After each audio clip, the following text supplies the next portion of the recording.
You okay? It turns out that Sam Raimi was the perfect choice to direct Doctor Strange in the Multiverse of Madness. I've got my non-spoilery review for you right now. I will come back and talk about some of the spoilers a little bit later. But this is just about my impressions of the movie, and I was very, very entertained by this. Now, I have to preface this with the fact that I loved Marvel's What If on Disney+, and I also loved WandaVision on Disney+, and I think those are two series that really should become a prerequisite before you go in to see Doctor Strange in the Multiverse of Madness, which isn't really a direct sequel to the original Doctor Strange film, which was also terrific in its own ways. This one is absolutely a lot more esoteric and trippy. It does feel like we are having our mind twisted and bended in a bunch of different directions as we watch all of these different multiverse creations happen for us on the big screen. There are also a lot of interesting character introductions.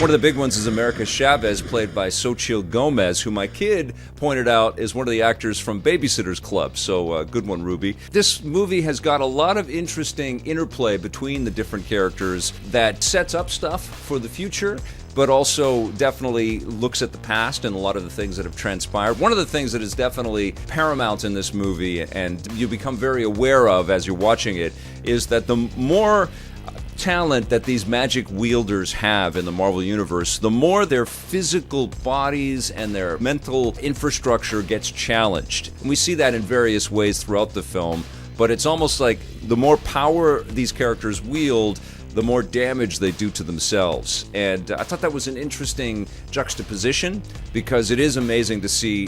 One of the things that I loved is Doctor Strange really sort of taking the mantle of superhero. There's a couple of really incredible flourishes where Strange just basically leaps into action, and automatically he's got the cloak on him and the superhero outfit, and he really embodies that super heroic, protector of New York City in a really interesting way. And Benedict Cumberbatch relishes those moments. We see the virtue in the character and the change in the character. He's always been a character with a tremendous amount of self-pride and egotism. We saw a little bit of that manifest in Spider-Man No Way Home for sure, but that was a big part of the story of the first Doctor Strange. In this movie, there is a realization of the responsibility of the role, a sense that didn't serve him or his relationships that well, So I thought that was a nice loop back to some of the stuff that Strange has gone through. We do see some incredible visual creations to kind of world build and give us a sense of what another universe might look like. But I think one of the things that's going to surprise people is that this is less about that gimmicky,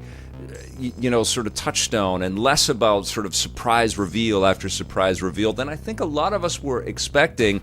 And this focuses a lot more on character than I think a lot of us were expecting. And the story isn't that twisty-turny and elaborate and filled with shock and awe as we might think based on our presuppositions. This is more shocking in terms of where Raimi as a director is able to go and kind of, pull from work like Evil Dead, and even the tentacle forming sequence of Spider-Man 2. There's some genuine shocks and some genuine scares. And in fact, my daughter, my whole family went to see this together. My daughter, who's 10, said that it was a little too violent and a little too shocking, a little too scary, and that was her big complaint about it. So if you're taking any younger kids to this thing, be aware that there are some deaths and some, full-on shocks, but I have to tell you that Raimi is such a master with creating energy in the mundane, even like opening a book, and there are some pretty important books in this, go figure. It's done with purpose, and so a book